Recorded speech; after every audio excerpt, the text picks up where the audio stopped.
Mesdames et messieurs, bienvenue dans Passion Transport, notre nouveau rendez-vous qui donne la part belle à la mobilité et à tous ceux qui se passionnent pour les différents types de transport, les avions, les voitures, les trains et voire même, pourquoi pas, à l'avenir, les fusées spatiales, puisqu'on nous promet des voyages spatiaux. Pour accueillir notre invité aujourd'hui, Georges Chetty, j'anime cette émission avec Soto Ndiaye, expert en transport et en particulier en génie ferroviaire. Georges Chetty, on a le plaisir de vous accueillir sur ce plateau, c'est magnifique. Et vous alors, vous avez un parcours très riche, mais pour aller rentrer dans le vif du sujet, vous êtes un passionné de train. Ça, c'est clair, évidemment, et de tout temps. Parce que ma passion, elle est venue quand j'étais gamin. Les trains passaient derrière la maison. Je les observais depuis la cuisine, depuis le jardin, tout le temps. Et je savais à quelle heure il allait venir quel train. Donc, depuis gamin, cette passion, on va d'abord revenir un peu aussi sur votre parcours. Vous destiniez à devenir pasteur. Au tout début, vous aviez pensé à ça, mais finalement, vous avez bifurqué vers les trains. Oui, entre autres, je m'étais prédestiné à une carrière de pasteur parce que j'étais organiste à l'église aussi à l'époque. Et donc, je jouais de l'orgue pendant les cultes et j'ai pensé que ce serait bien d'être pasteur. Alors, j'ai commencé mes études de théologie et j'ai fait une année d'études en théologie à Neuchâtel. Et après quoi, j'ai dû interrompre mes études pour aller au service militaire. Et j'ai fait l'école de crue, l'école de sous-off et tout ça, toute une année. Et là, ma mentalité a changé parce que j'étais plongé dans un autre monde, dans le monde de la vie réelle, avec des gens qui parlaient d'une manière très directe, et je me voyais plus du coup devenir pasteur. Mhm. Ouais. Et du coup, bah voilà, vous avez ouvert vos horizons, on dira. Et ouvert vos horizons, ça correspond un peu au chemin de fer, hein. On commence à voyager, on s'ouvre sur le monde. Oui, et alors entre autres, quelqu'un m'a conseillé de faire du droit, parce que le droit, ça mène à tout. On a des tas de connaissances dans tous les domaines, et on se débrouille aussi dans tous les domaines. Donc, il fallait faire du droit. Alors, je me suis lancé en études de droit que j'ai menées pendant 4 ans jusqu'à la licence. Parallèlement à ces études, ce qui est intéressant, c'est que pour payer vos études ou pour avoir un peu d'argent de poche, bah, vous étiez cheminot, conducteur de tram le week-end et le soir. Exactement. À mon anniversaire, à 20 ans, quelqu'un m'a dit, ben dis donc, viens nous aider, puisque ce monsieur travaillait au bureau d'exploitation des trams. Il a dit, mais viens nous aider au tram, on manque de monde le dimanche, etc. Tu pourrais venir conduire le tram. Et voilà, je me suis lancé dans le tram le dimanche, le samedi, pendant les vacances, etc., etc. Et c'est comme ça que peut-être que j'ai pu cultiver ma passion depuis le début. Et effectivement, bah, on voit que le tram, bah, vous l'aviez dans le sang depuis tout petit, hein. Vous dites, vous regardiez passer les trains, vous avez même dit en préparation de cette émission que vous attendiez votre papa à la gare. Donc, quelque part, et c'est vous qui êtes passionné par le tram ou c'est le tram qui vous a suivi dans votre vie? Non, je pense que je suis passionné par le train depuis le début. Comme beaucoup de monde, euh, le train symbolise en quelque sorte la sécurité, le- les choses sûres et certaines qui se passent toujours la même chose. On sait que le train, il arrive à telle heure et il va partir là, on sait d'où il vient, etc. C'est, c'est une sécurité que ça crée indirectement dans la vie. Et pour moi, ça faisait partie de mes nécessités. Comme conducteur de tram, c'est que vous avez affaire à des manipulations de cabine dans le cockpit. Ça n'a pas été très difficile pour vous en tant que juriste, vous qui n'avez pas fait des études techniques. Non, ça allait bien parce que les dépannages, c'est pas moi qui les faisais. Donc, on apprenait à conduire, on savait exactement où et quand il fallait faire quel mouvement. Et puis d'habitude, ça joue. J'ai aussi eu des pannes, bien sûr, ça m'est arrivé. Mais finalement, quand on est jeune, on se débrouille et puis on se débrouille très vite, beaucoup plus vite qu'à mon âge. Oui, si je vous ai posé cette question, parce qu'à l'époque, les conducteurs, on les appelait les mécaniciens. Donc, c'est des gens qui étaient appelés à connaître un certain nombre de techniques, surtout les signaux dans la cabine.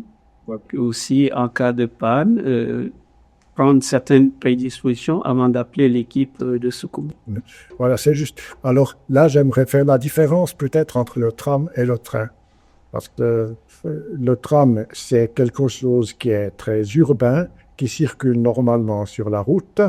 Et le train, c'est quelque chose qui circule en pleine campagne sur une voie ouverte, et avec les signaux, etc., etc. Et moi, j'étais conducteur de tram, donc c'est relativement simple. J'ai pas dû apprendre la mécanique. Alors qu'au CFF, par exemple, les mécaniciens locomotives, comme on les appelait, ils faisaient des études de mécanique complète. Et si la locomotive tombait en panne, c'est le mécanicien lui-même qui baissait le pantographe et qui allait dans le local des machines pour voir ce qui se passait. Au tram, ce n'était pas le cas, bien sûr. Alors, tout cela combiné, ça vous mène à un moment donné à rentrer en contact avec les CFF hein, qui vous ont contacté directement. Pouvez nous raconter un peu cette rencontre avec les CFF en Suisse? Oui, évidemment. Dans le tram, on était en contact avec des voyageurs qui s'intéressaient parce que dans le tram, on conduisait à l'époque sur une plateforme où les voyageurs montaient, descendaient, puis vous entouraient, puis racontaient les dernières nouvelles des matchs de Jungsprint, etc., etc. Et puis qui vous posaient des questions aussi. Donc, on était vraiment en contact avec du monde. Et c'est peut-être là que j'ai fait connaissance avec des gens des CFF, sans le savoir, qui par la suite m'ont téléphoné pour me dire, écoute, au CFF, on aurait besoin de quelqu'un qui est bilingue, qui connaît le chemin de fer, et puis qui est juriste, pour parler à la presse. Voilà. Alors, tu pourrais venir chez nous au CFF pour être délégué de presse. Donc, déjà, c'est étonnant d'être étudiant et puis de conduire des trams le week-end. Je ne sais pas si ça se fait toujours. J'imagine qu'il faut beaucoup de permis aujourd'hui pour pouvoir faire ça. Mais on dira aussi, c'est étonnant que les CFF eux-mêmes vous aient contacté directement et que voilà, de ce poste de jeune conducteur de tram, vous vous retrouvez à la communication des CFF à Lausanne directement. Oui, ça s'est passé d'une manière plus ou moins directe, effectivement. Et ils avaient besoin de quelqu'un d'une manière assez rapide. Et tout de suite après mon mariage, je suis parti à Lausanne travailler au CFF. Je faisais des courses entre Neuchâtel et Lausanne tous les jours. Donc, je ne voyais pas beaucoup mon épouse, les enfants. C'était dommage, mais enfin, il y a des inconvénients partout. Et ma carrière, elle a assez mal commencé, je dirais, en ce sens qu'un mois ou deux après mes débuts au CFF, je reçois un téléphone un matin à 5 heures. Il y a eu une catastrophe à Brigue, il y a eu des morts, il faut tout de suite venir pour accueillir la presse. Tavernier à Brigue, il y a 2 ou 3 heures de voyage, j'ai dû prendre le premier train et me rendre là-bas. Et je suis arrivé juste au moment où le train accidenté au milieu du tunnel du Simplon avait été sorti du tunnel. Et les journalistes se sont précipités à l'intérieur des wagons pour faire des photos des blessés et puis des sièges délabrés et tout ça. Moi, je suis allé et je les ai chassés, je leur ai interdit de le faire. Alors qu'en fait, les journalistes, ils auraient le droit de le faire. Et j'ai commencé ma carrière comme ça, c'était catastrophique. Là, on est en 1972. Hein. C'est par là, oui, 71, 72. Oui, c'est juste. Oui. Et je pense que ça... ce poste de porte-parole, j'imagine, correspond très bien parce que le train est un moyen de transport qui demande beaucoup de sécurité et qui, par ailleurs, aussi, en cas d'accident, on prend des prédispositions pour effectivement se prévenir de certaines avaries. Et comment avez-vous géré cet événement en tant que juriste et en même temps employé des chemins de fer? Oui, vous comprenez, quand il y a un accident, les employés du chemin de fer, je parle ici des chefs de gare, des conducteurs de locomotives, des contrôleurs et tout ça, tous ces gens-là n'ont pas le droit de parler à la presse, aux journalistes, à la télévision, etc. Parce que il y a des choses qu'on n'a pas le droit de dire, qu'il ne faut pas dire. Par exemple, il ne faut pas dire « le mécanicien n'a pas vu le feu rouge, il a passé au feu rouge ». Ou bien le chef de gare s'est trompé et il a tourné un aiguillage au mauvais moment. Ça, c'est interdit parce que il faut d'abord prouver les choses avant de les déclarer et de les publier dans les journaux. Donc, il faut un juriste qui sait mesurer exactement ce qui s'est passé et puis mesurer ses paroles en disant, écoutez, on va faire une enquête et puis pour le moment, on essaye d'arranger des choses comme on peut, etc. Voilà. Vous disiez avant, vous voyez pas beaucoup votre famille, à force de faire beaucoup de voyages. Vous êtes une personne, en fait, aux multiples casquettes. Vous avez fait beaucoup de choses dans votre vie. Vous avez aussi fait instituteur à une certaine époque. Bref, vous avez sans cesse élargi vos horizons, hein, on peut le dire. Du coup, est-ce que cette passion pour plein de choses, parce que vous avez aussi été viticulteur, vous nous avez dit en préparation de cette émission, est-ce que cette passion pour plein de choses, quelque part le train, ça vous a permis aussi de répondre à cette curiosité naturelle qui est la vôtre? Bien sûr que ça élargit les horizons. Le chemin de fer, ça vous permet, bien sûr, de vous déplacer, d'aller visiter d'autres horizons, de parler d'autres langues, etc. Et c'est ça qui est passionnant, ça c'est sûr. J'enchaîne. Ça, c'est le livre que vous avez réalisé, le livre photo, l'album photo pour 75 ans. On imagine que vous avez invité votre famille et vos proches. Et dans ce livre, on peut voir différentes photos de vous depuis bébé. Je crois que vous êtes né en 1942. Enfin, 43. 43.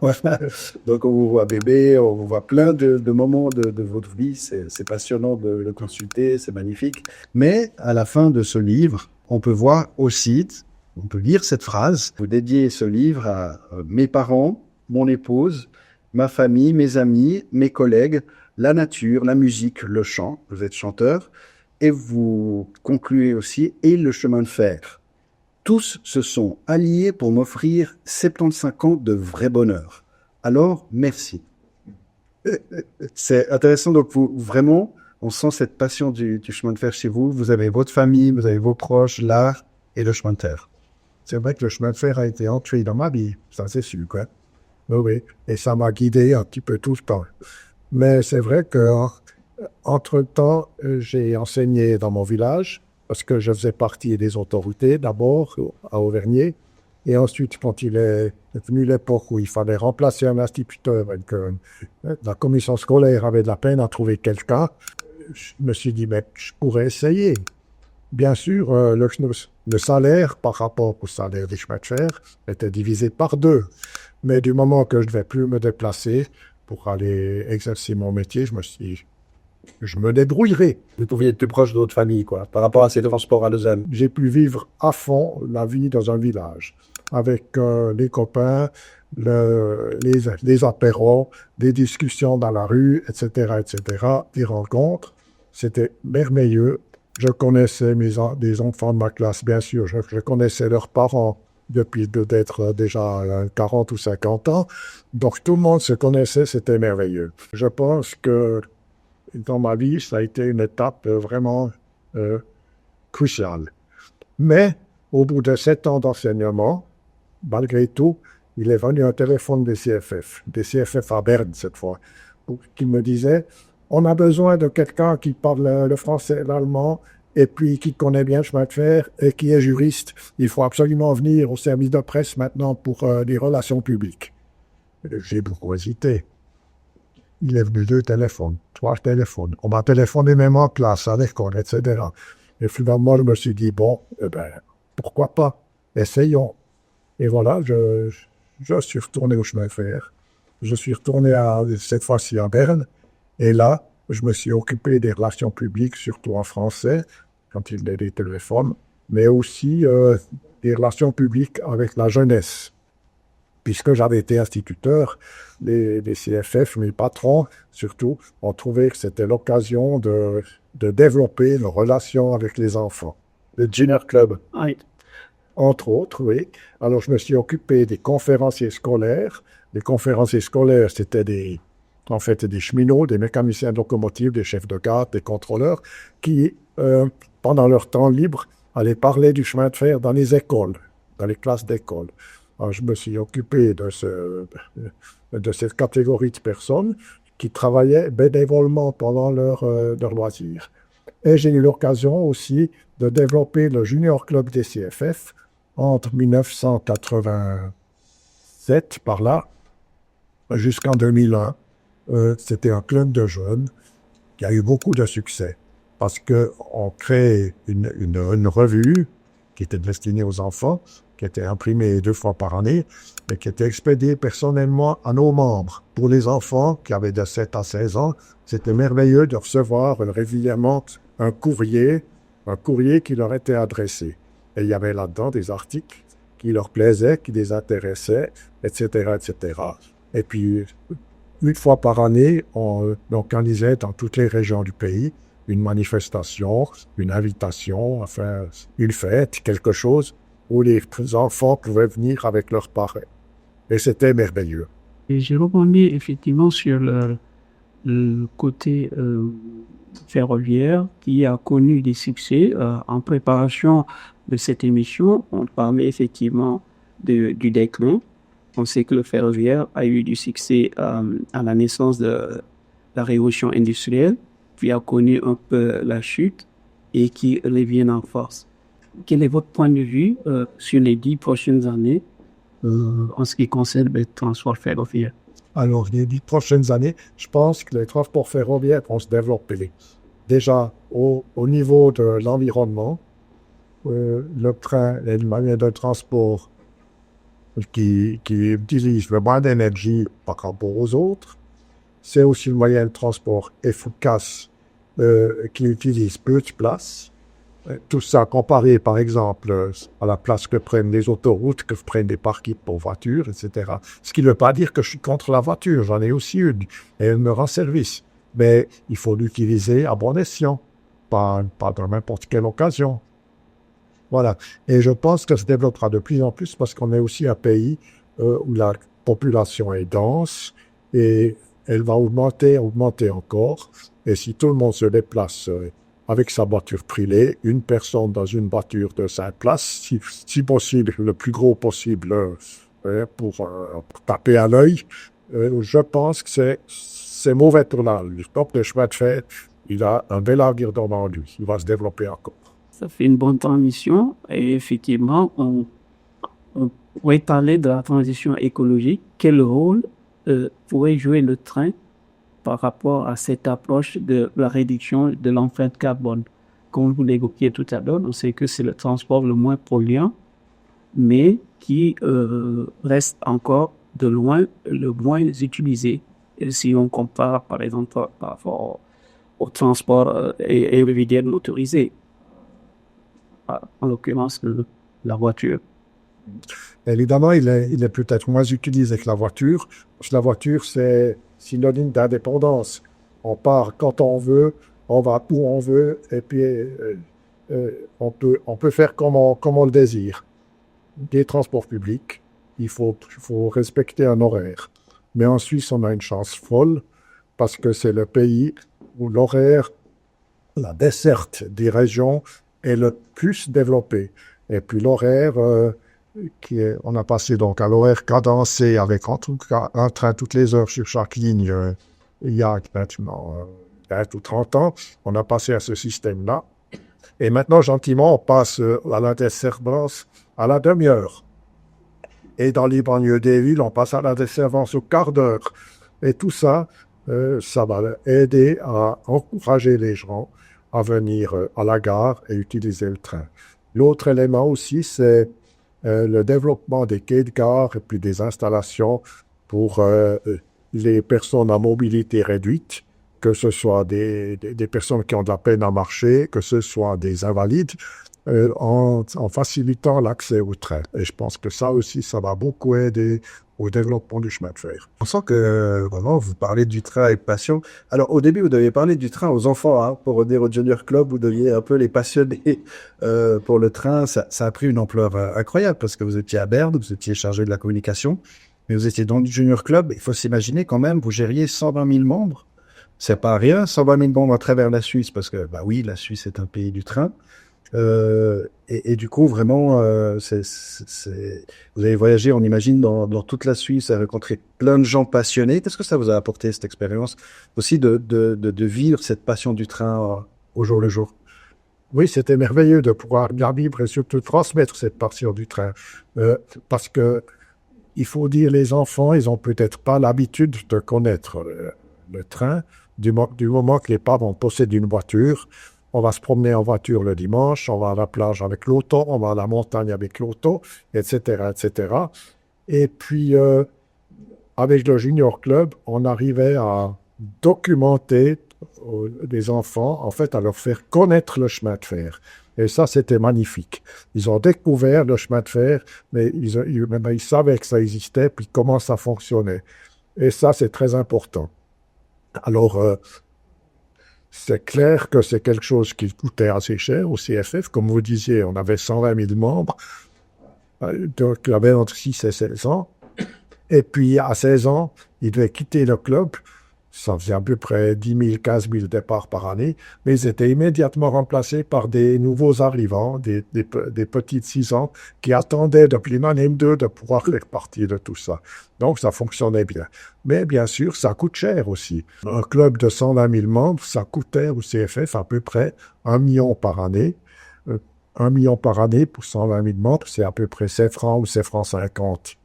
Par enfant. Donc, c'est pas beaucoup si on tient compte des frais de port pour envoyer les invitations, pour envoyer le journal, pour imprimer le journal, pour organiser des manifestations. Tout ça, ça coûte. Et puis, je pense que c'était normal. Mais voilà, ça s'est gâté. Alors, on reviendra là-dessus, hein, mais je fais juste une petite parenthèse avec Soto, parce que vous-même, vous êtes ingénieur et expert en ferroviaire. Oui. Du coup, vous êtes aussi... on parle avec vous, enfin vous êtes le co-animateur, mais j'ai quand même envie de vous poser cette question. Vous êtes passionné de chemin de fer. Ça vient de quoi? Ça vient d'où? Tout à fait. Effectivement, le lien entre ce que je faisais avant, je rappelle que je suis d'abord ingénieur en électrotechnique et énergie. J'ai travaillé dans le secteur de l'énergie avant de commencer la carrière du ferroviaire. Vous construisiez des trains pour effectivement, dans cette profession, on fabriquait des batteries ferroviaires, des batteries de traction. Et c'est là que j'ai fait connaissance, effectivement, du monde ferroviaire, parce que les CFF étaient un de nos clients. Et donc, de fil en aiguille, j'ai commencé à me passionner pour le ferroviaire. Et quand l'usine a été fermée, l'usine de production des batteries a été fermée à Boudry pour me relancer, j'ai dû vraiment, voilà, j'ai opté pour le ferroviaire et j'ai été engagé chez Bombardier. J'ai travaillé plusieurs années comme ingénieur dans plusieurs domaines, d'abord testing, PI et puis méthode testée.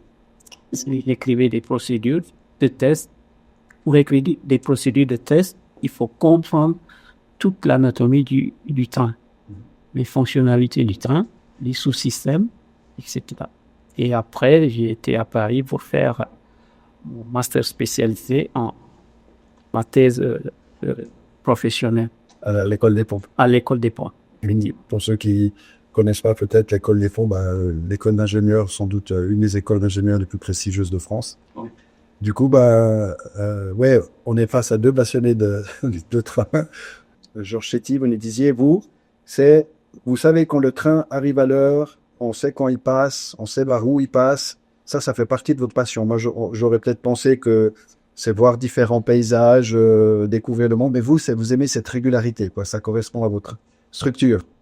C'est vrai, mais votre idée de lever voir les paysages qui défilent, c'est vrai aussi. Maintenant que je suis à la retraite, j'adore voyager en train, parce qu'en train, on peut effectivement regarder par la fenêtre, on peut regarder le paysage qui défile, alors qu'en voiture, c'est beaucoup plus difficile, il faut faire attention à sa route. Il ne peut pas créer d'accident. Dans ce train, on sait que c'est sûr, il n'y a pas de problème, et on se détend. Et ça, c'est merveilleux. Et de rebondir tout à fait sur ce que disait Carlos, qui est très intéressant par rapport au train, au mode de transport train, la régularité, effectivement, la sécurité. Et la Suisse est l'un des pays qui a l'un des meilleurs réseaux au monde. Et d'ailleurs, le réseau le plus dense aussi au monde, c'est la Suisse, qui a un réseau bien maillé et où on a effectivement le système de cadence. La cadence, c'est quoi? C'est cette régularité. On sait exactement à telle heure, on doit prendre le train sur tel quai et c'est régulier. Par rapport à d'autres méthodes ou d'autres systèmes d'exploitation, comme en France, qui n'ont pas cette cadence, cette régularité, effectivement. Donc la Suisse est un des exemples en matière d'exploitation ferroviaire. Et vous me disiez aussi une gestion d'espace. Dans un pays qui manque d'espace, entre 4 voies d'autoroute de chaque côté des voies de chemin de fer, c'est quand même une solution intéressante.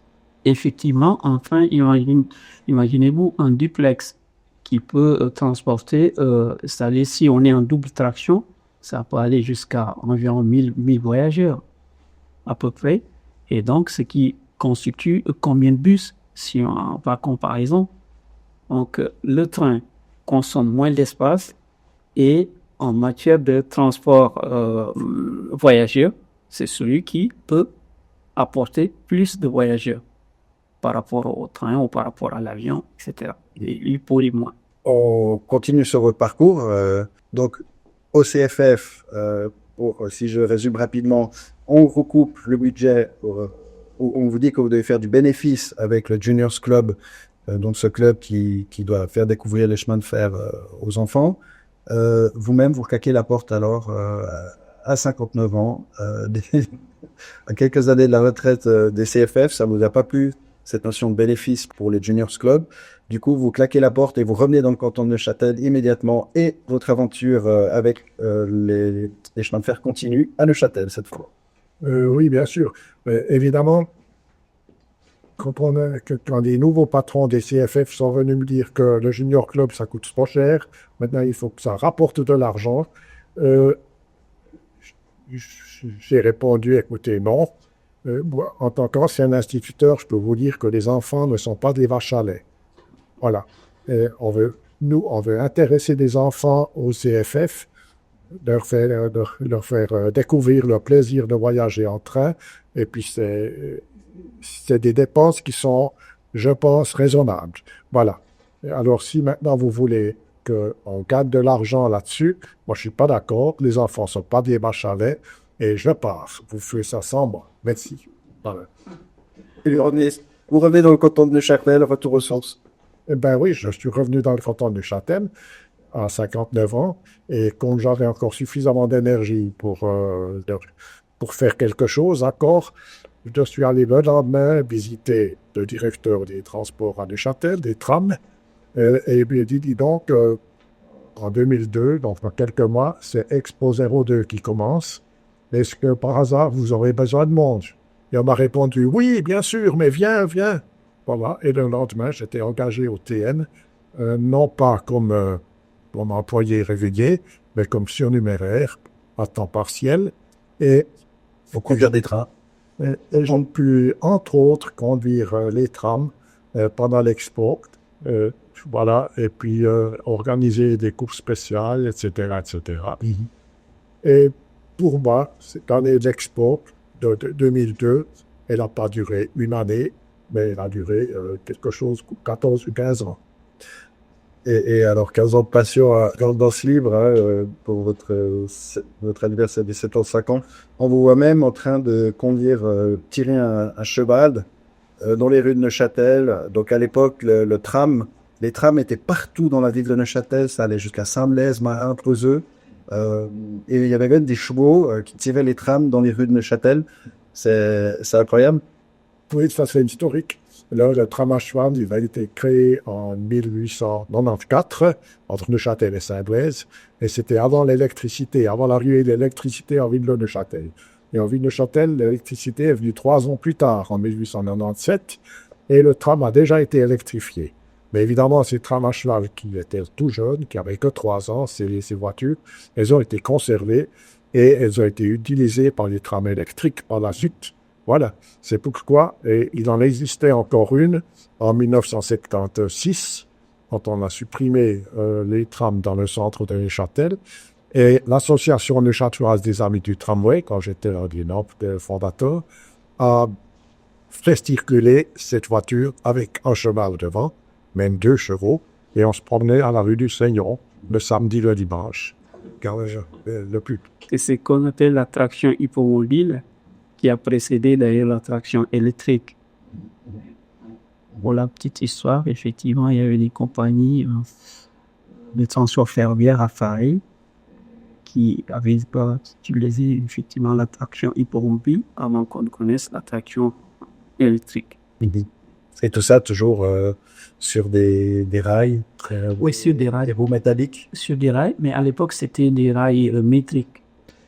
Et alors, on passe aussi à cette passion donc qui vous a conduit aussi, vous avez conduit des trams, et vous avez aussi fondé le musée du tram à Boudry pour conserver toutes ces vieilles motrices, tous ces vieux wagons qui étaient partout, enfin dans le canton de Neuchâtel, qu'on a remplacés par des bus aujourd'hui. Les gens imaginent peut-être pas assez ce que ça voulait dire, des trams partout en ville de Neuchâtel, et donc vous en avez fait un musée.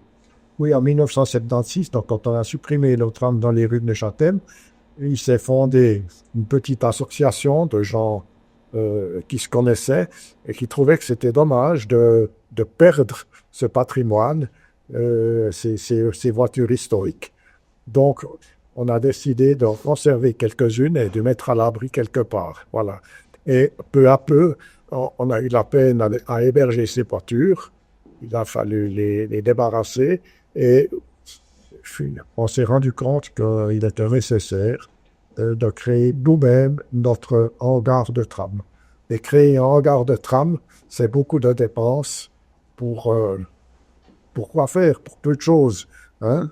Alors, c'est là qu'on a imaginé qu'au lieu de créer un hangar de tram, il fallait créer un musée du tram. Et comme ça, on arrivait à intéresser beaucoup de gens et le public, et aussi à trouver quelques subsides pour nous aider à construire ce musée. Voilà.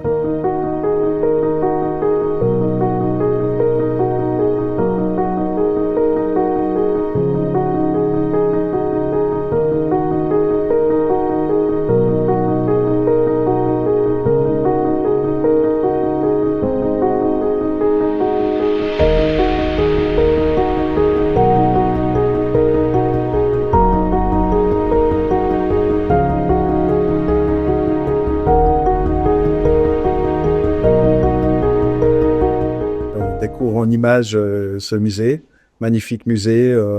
Bon, bien sûr, c'est un musée magnifique pour les familles, pour les enfants qui ont des étoiles plein les yeux quand ils découvrent toujours ce musée et toute cette histoire du tram dans le canton de Neuchâtel. L'avenir, dans le canton de Neuchâtel, on aurait pu penser que le tram était fini. Or, ce n'est pas le cas. On parle beaucoup du tram avec la liaison rapide du tram. On va parler beaucoup du train, de la liaison rapide ferroviaire entre Neuchâtel et La Chaux-de-Fonds. Une liaison ultra rapide, donc qui doit relier Neuchâtel à La Chaux-de-Fonds en 14-15 minutes. Un projet incroyable, une renaissance du ferroviaire dans le canton. Qu'est-ce que vous en pensez? Oui, écoutez, s'il y a un beau projet comme ça, on ne peut pas être contre. C'est très intéressant, c'est sûr. On gagne du temps. Et puis, il y a aussi un gain de capacité. D'un autre côté, on comprend les régions qui sont prétéritées parce qu'elles sont plus desservies par le train sur l'ancienne ligne, ça c'est sûr, c'est déjà embêtant. Mais enfin, il faut aussi voir l'avenir et puis tout ça. Mais je pense qu'on va payer très cher pour quelque chose qui nous fera gagner relativement peu de temps. 14 minutes pour les gens qui travaillent tous les jours à l'ESA. C'est vrai, 14 minutes au lieu de 27, c'est ça. Mais le petit problème, c'est que ce sera une ligne très, très en pente. Si on a construit la ligne actuelle avec le rebroussement à Chambreien, c'est pour avoir une pente pas trop raide. Parce que vous savez que le contact entre la route et la voie ferrée est très précaire. Il y a très peu de frottement. C'est d'ailleurs grâce à ça qu'on utilise très peu d'énergie.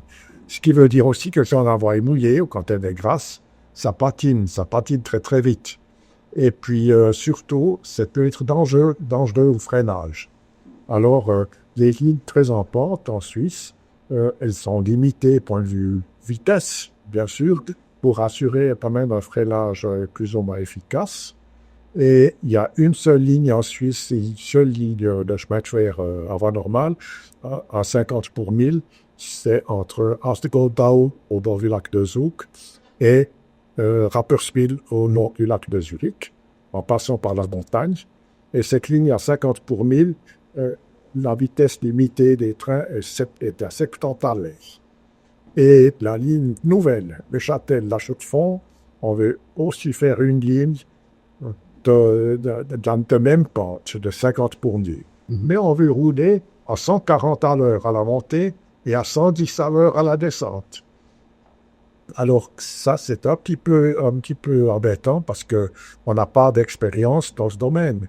On n'a pas encore pu tester vraiment la chose. Et je pense que, en tout cas au début, les trains mettront beaucoup plus de temps que 14 minutes pour faire ce parcours parce que la vitesse sera limitée.